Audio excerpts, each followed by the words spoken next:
Okay, we're back again with Getting Lost with myself, Gooder, and my good friend Dan, who is potentially even more lost about Lost than when he first started. Excellent, that's how we like it. Next episode that we're on to is All the Best Cowboys Have Daddy Issues. I think this is episode 11, I think, if I'm right. Yep, 11. If we're counting the pilot as 2, this is episode 11. We get some answers on Jack's daddy crisis. Yeah, I mean, it's probably the fact they specifically mentioned daddy issues as part of the title. It probably sums up the episode in a lot of ways. First impressions of this episode were a little bit mixed, and it's weird because I think this is one of those episodes that kind of improves on a second watching. That makes sense. Just because, like, the first time around, you've got the sort of daddy issues bits and pieces involving the flashbacks seem to be the bit I focused most on. And in some ways, it was like interesting because it kind of filled in that sort of hole that we'd sort of talked about previously. I can't remember the name of the previous Jack episode, but that would be a sort of episode 5 or something like that. That was White Rabbit, I think. White Rabbit, yeah, okay. And you had the sort of gaps in Jack's story where it was like, well, what did he do to his dad? And this episode kind of answers that question. And it kind of, I guess the first time around, it kind of felt a little bit flat in that there wasn't anything unexpected about it. In that, oh yeah, okay, there's that alcohol thing that we were all kind of aware of.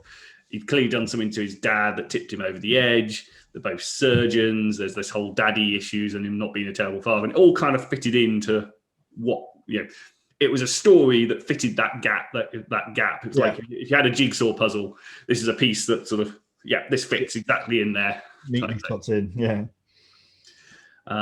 So in some respects, the first time around, you kind of go, okay, yeah, that all makes kind of sense, but it doesn't give you any great additional insight or anything like that. But the second time round, I think because you kind of knew that, you sort of pick up a little bit more on some of the slightly more subtle bits and pieces, such as like the way his dad kind of manipulates him with the hand on the shoulder bit. It seems more interesting.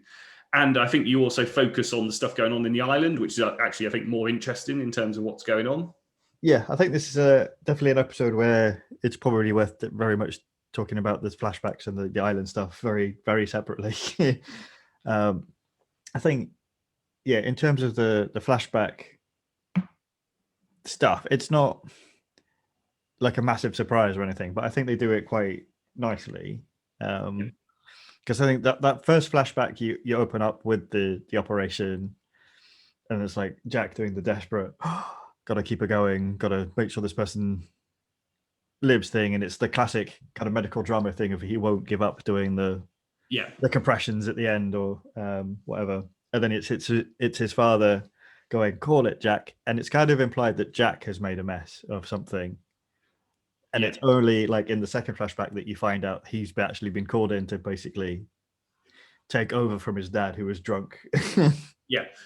And the thing, certainly the second time around, I think that which I didn't quite pick up on. It was there the first time around, but the second time of watching it, you definitely got a lot. You pick up.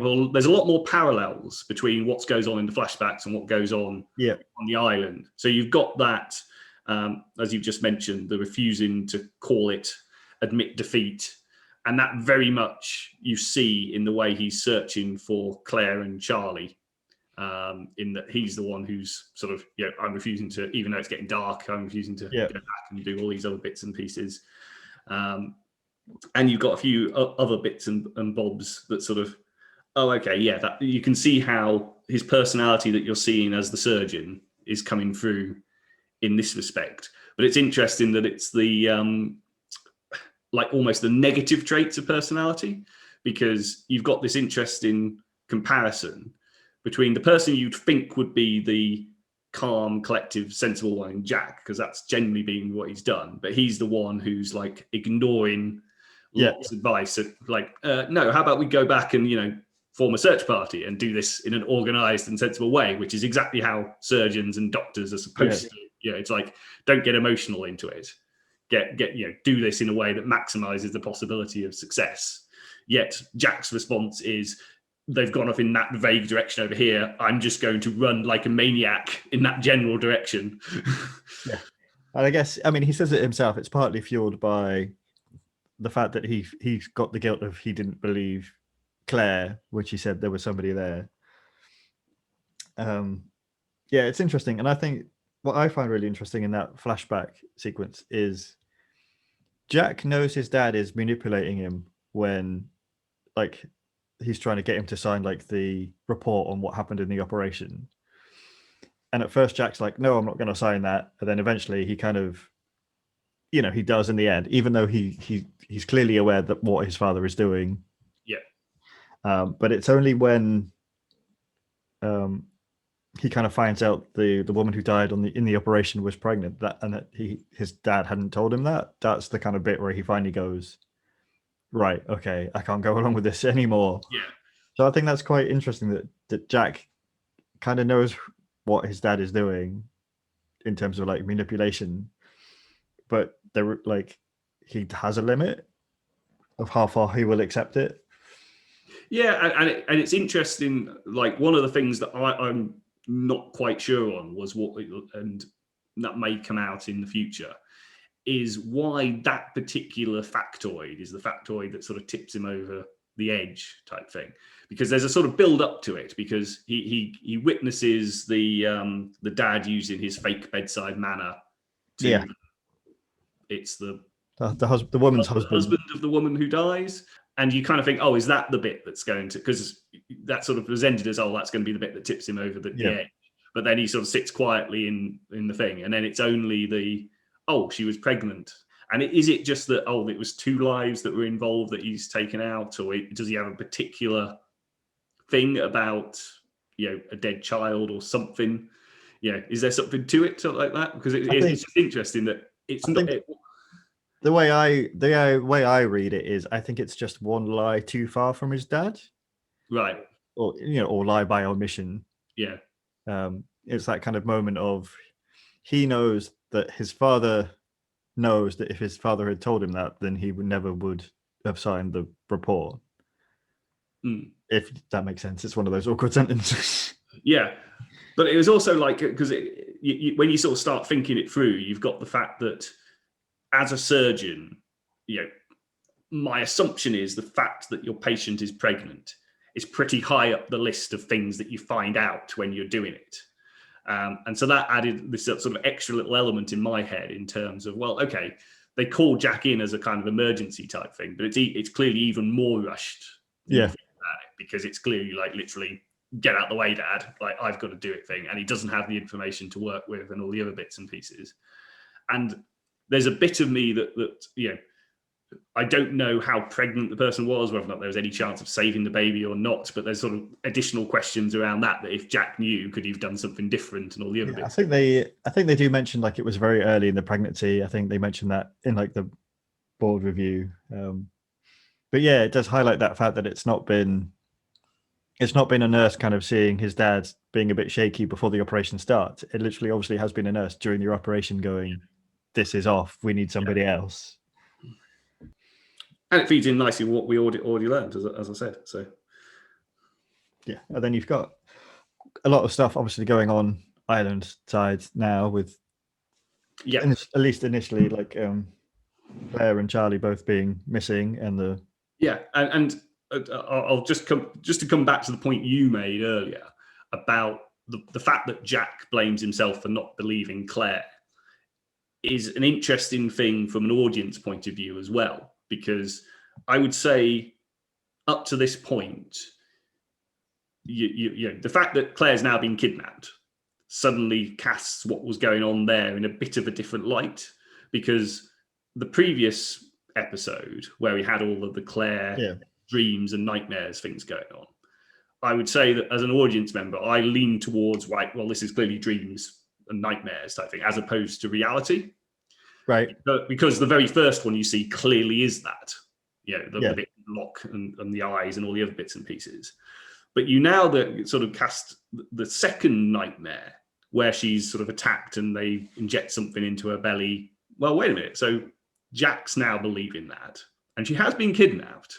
And we find out it was specifically her who was kidnapped by the end of the episode. You'll now sort of lean towards, well, was that actually reality then? Because I guess Ethan was in the caves. He could have done that. All of the other bits and pieces. So that's that the fact that Jack's sort of blamed himself for not believing her also affects the audience, because you as the audience, you're sort of going, oh, maybe I should have believed her, or that flashback as being a reality type thing. In which case, you immediately go, well, what are they doing? Is it about the baby rather than Claire? Is it about what they injecting her with? All this sort of stuff. And so that immediately opens up this new potential mystery as to why is the interest in Claire, or possibly why is the interest in Claire's baby, I think is probably the where this is going. I think it's definitely, and it's one of those things where if you're kind of canny enough to, to put the dots to, or make the connections, the fact that Danielle has mentioned that her child, or Danielle's lost her child somewhere along the line.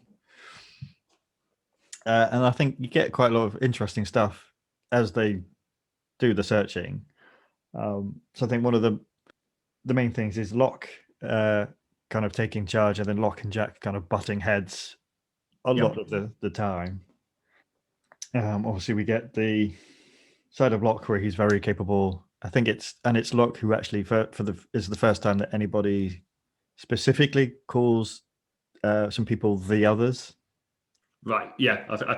It's definitely mentioned, because I think it's when Jack's talking about what Saeed told them, and I think he's the one who uses the term "the others" or something similar. Yeah. So I think Saeed says we're not alone. There are others, and then Locke is the first person who kind of calls them the others, which is kind of what they start getting known. Yeah, the stuff with Locke sort of leading is quite interesting as well, because he does obviously take charge, and he is obviously butting heads with Jack, as we kind of previously alluded to, in terms of Jack going full on. Yeah, well, Jack's a bit of a dick to everybody this week, but I think that's all connected to the fact that he didn't believe Claire, and now Claire is gone, and he just kind of is in a But it's interesting the way that Locke is portrayed, because you actually get to see him in action with other people this time. And in some ways, he's clearly very competent and knows what he's doing, but he's also a lot more humanized in this episode. Yep. Like, he's like, no, I need to take a break. You clearly see him tired and out of breath an awful lot period of time. It's not like the previous ones where you don't really see it, but you kind of see it as like the group would see it, as this great white hunter. You actually see him still being highly competent and doing the stuff that's impressive, but at the same time, you're actually seeing him as a person a bit more, I think. Yeah, and I think what is interesting, and it's another thing that kind of leans into almost a paranormal side of things going on, where it very much starts with Locke is very clearly like following a trail, because he's like, look, there are footprints here, there's broken stuff here. But then as we get towards the end of the episode, and it's just him and Boone now, he's just like walking in a direction, and Boone is like, where are we going? Why are we going this way? And Locke is just like, can't you feel it? Like, this is the way to go. Yeah. And it's a weird way that actually gets set up as well. So, I mean, one of one complaint I did have was the way Kate suddenly became, she's a tracker. And I'm completely okay with the notion that, Kate has some tracking skills that we weren't aware of. It was just the way it was like suddenly accepted by the group, because all Kate actually did was say, maybe he's, we've got two trails, maybe he's doubled back and, gone down the other thing, which doesn't seem like a great leap. It doesn't seem like you need faster tracking skills to have worked that out. I think most people could be like, well, maybe it's somebody like doubling round to throw us off. I think, people without tracking skills would be able to kind of come up with that idea. But then all the other three are like, oh my God, you're like an amazing tracker. It's like, Kate's a tracking genius too. Yeah. It's like, didn't really buy that, but okay, for brevity's sake, we accept it.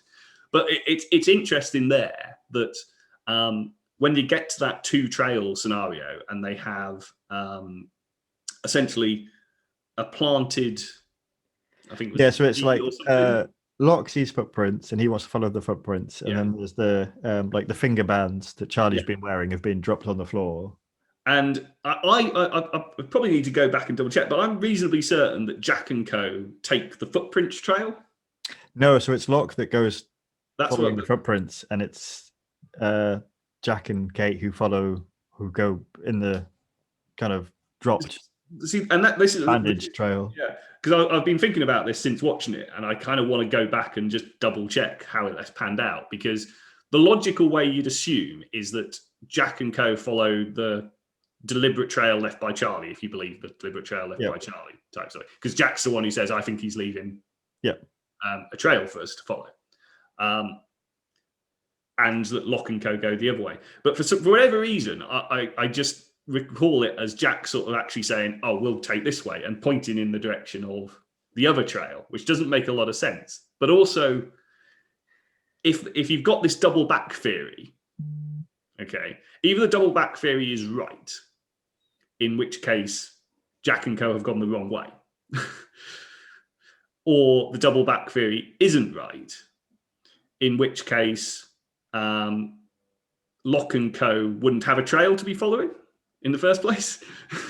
Yeah, I mean, I think the way it's presented, or the way I read it, I think, it's Jack and Kate have followed the dropped trail, so the stuff that Charlie's leaving, or we're told is, or they think Charlie is leaving.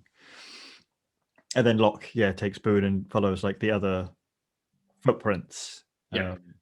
And it kind of makes sense. I mean, what you were talking about is how Locke kind of gives up on the hunting for Ethan and Charlie and Claire, and starts off on his own little quest almost. And it kind of makes sense if they've gone the wrong way, because they then, the trail stops. And they've got nothing to do there. But I get I certainly got the vibe that, Locke now seems to be looking for something specific, as opposed, it's like he's got this sort of insight that there's something he's trying to find. And of course, that is effectively the ending of the episode, is them finding whatever this metal structure under the ground is. Yeah, lots of excitement to come with that. Bit of deliberate separation of Jack and Kate, so then Ethan then attacks Jack. And I think there are a couple of, they've obviously done the separation thing so they can have that element of doubt that they always like to throw in, where Kate's like, you just fell and hit your head, you idiot. Yeah. And Jack's like, no, I've been beaten. But I think the other interesting thing about it is that Ethan clearly can fight. Yes. Well, I had this written down as, what was the exact thing I wrote down? I wrote, Ethan, pretty badass.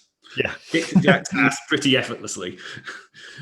And he also, he's clearly got a bunch of skills or something going on about him. And it even, to some extent, seemed possibly even like superhuman at some points, because, I think it's when Locke and Jack are talking, they're saying, how on earth is he dragged off two people on his own? It's like, you could understand it if if it wasn't dragging people off, because, if you threaten Claire, Charlie will presumably do what he's told type thing.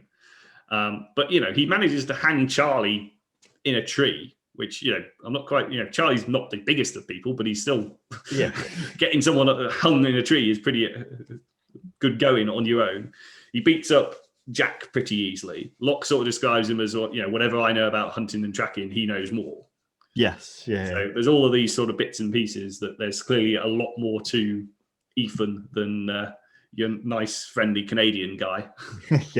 Maybe he's a Mountie. Maybe he's Benton Fraser who's come back. Well, during that whole sequence, actually, the one thing that kind of sequence made me really think is I was just impressed by the production and how much that must have cost, because they're filming that, as far as I can tell, they're filming a lot of that outside, on location. Yeah. Particularly what made me think about it was the sort of bit just before the fight where it's Kate and Jack and the rain has started and they're in this big kind of clearing bit. And I was just thinking, if they filmed that on location, that's really hard to simulate the rain and all the other bits and pieces. And then if you flip it around and you think maybe they have built themselves a set for that bit, that's a really convincing set for being outside. Yeah, it'd be interesting to know what they did, because both approaches are fraught with difficulty. And it's like the I mean, the caves is obviously a set, but it's a really good set, but it's a set, you can tell. Whereas that bit, I was like, I don't know which way they've done this. Like, is this being filmed on a soundstage or? yeah, you can sort of view it in a few different ways, because there's the whole sequence of him tumbling down the rocks in the rain. There's shots which clearly are on location, and as you've said, the stuff in the dark and the rain could be on a soundstage. I reckon it might be better to do that on a soundstage, just because you've got more control over things. But that was what was that's like the thought that popped into my head, is that, like, they must have done this on a soundstage. But then I was like, well, that's really impressive if they have still, because they've made it look so natural, like in terms of the forest or the jungle. So the other things I had, you get I liked a little bit with Sawyer getting the news from Walt. Oh yes, yeah. So Sawyer, the Sawyer Walt and the Sawyer Saeed sort of little interactions were quite nice. Because I like the fact that, like, Sawyer talks to Walt, and then he has like this sarcastic line about, "Oh, so what happened is this," and he's being sarcastic, but that's exactly what has happened. Yeah, and it's the sort of what it's an interesting, like, the ending of that little interaction did have me going, has Walt done this deliberately? Because, like, he basically he sort of sets up that Saeed's back, and then kind of almost cheekily leaves. It's like, if that makes sense.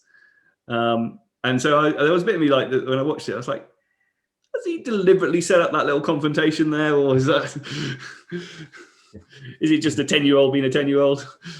Then then the Sawyer and Saeed bit it's almost just kind of a bit of exposition, like a nice little neat way that they've done a bit of exposition and kind of given the audience a reminder of some things. Yeah, they had like there's a couple of nice little shots. Like there's the quick shot showing Sawyer's injured hands from the torture bit, which is just a kind of nice little, oh yeah, there's the reminder of why he's this antagonistic towards him, and a few other little bits and pieces there. I think the main takeaway from that for me was that Saeed clearly thinks Danielle is a bit crazy, at least a bit crazy. Yeah, and like he clearly hasn't believed her about her team members becoming sick, because he thinks she murdered them. Yeah, and that's interesting, because I think the way the episode with Saeed and Danielle ended, you kind of thought the opposite, that when he returns to the camp, the episode after that, the initial pull, I would say, is that, like, he's heard the voices in the woods in the episode with Danielle, and then when he comes back, he's sort of screaming about other people and other people on the island type thing. And I think my initial take certainly was he wasn't actually referring to Danielle, he was referring to the wider picture. So that whole interaction with Sawyer, kind of, is it that he's just sort of thought it through a bit more now, or was it just the wrong impression from the first instance? I kind of think it was probably the former, in that, to me, it sort of seems like when he was going through all that, he's probably more likely to be believing Danielle and all the other bits and pieces, especially when he's hearing the voices in the woods. But now that he's got back, rested for a bit, had some more, he's probably sort of thinking things through in his mind and being more, wait a minute, no, this doesn't make sense. I was probably just going crazy in the woods. There's clearly not others. And the other bit worth mentioning again connects back to Walt. There's the little bit with him and Hurley playing the backgammon. Yes, so you get Walt being incredibly lucky. Yes, and you get Walt getting all the dice he needs. Yeah, which was interesting. You also get, because we mentioned in, was it episode 3 or 4, when Walt basically kind of summons the rain. Yeah. And we kind of have a repeat of that, but it in my mind, it pushed it almost the other way to it being a mysterious thing, because you have the point where Locke basically says, oh, it's going to rain in 1 minute. And you can view that in one of two ways, which is, oh, that's a bit weird that you can predict it. But actually, tropical rain, you can predict like that because you get like this natural, like real cooling of temperature that occurs just before the rain comes. It's one of the things I've often been made fun of for saying, but because I often say like, I can smell the rain coming. And people are like, what do you mean you can smell the rain coming? Don't be silly. I'm like, no. Yeah. And I think like the air pressure changes. Yeah. And certainly in the tropics, you really, really can, because it's like very sudden and the rain just, and as a result, the rain comes like that. But what I think is interesting about that, and this harks back to whatever the episode with Danielle was called. What was the episode of Danielle called? It's going to annoy me. That would have been Solitary. So this harks back to the episode, what we talked about when we talked about the episode Solitary, in that I'm definitely getting the impression that the showrunners and directors are very deliberately introducing a lot of things that is specifically designed to make the audience split. So that's a classic thing where, like, if you've never experienced tropical rain, or you've never sort of had that, oh, I can smell the rain coming, all the other bits and pieces, the only way you take that is there's something supernatural going on and locks in on it. While if you have got experience of that, or in some way, shape, or form, as an audience member, you're like, no, that's perfectly normal. That's I can understand that. Yeah, and that seems to be a recurring technique used. And in my head, it really emphasizes why this would have been such an interesting show when it was first released, because it's got all the hallmarks of something whereby you watch the show, not necessarily collectively with friends, but you and your friends watch the show, and then a week has to pass before you get to see the next episode. And invariably you will talk about it. And because you've got different views on what's going on, which is deliberately set up by the showrunners, you naturally want to talk about it more and debate and go, well, what's this mean? And all the other bits and pieces. And so clearly this was what would have been one of the big driving factors for making Lost whatever the popularness of the show it is, because it's taking the idea of having a few underlying mysteries and just like, we're just going to put a little bit of doubt into every single bit and pieces that we can to make everyone constantly guessing, constantly questioning, and constantly having that sort of fan engagement going on. I mean, presumably the Reddit boards on this sort of thing when it was originally launched were just like it's very good. What do they call it? Water cooler television, isn't it? It's what they say. Like, people chat about in the office and stuff. Yeah, I mean, I remember having a few conversations about it in like workplaces, certainly down the line. I was quite interested by the scene that you get towards the end where Jack is fighting to save Charlie. Charlie wrote down, didn't really rate Jack's CPR technique. Better as a doctor. I think the main thing that I quite, obviously we've got that whole thing of, it's Jack doing the I won't give up, I'm determined, almost cliche thing. Like about the scene is Kate's reaction, because she gets quite emotional about it, which I think adds more depth to her character, because I think going into it, you would almost expect her to react quite calmly to it, because she's being presented quite a lot as this kind of very capable, very kind of strong-headed kind of person.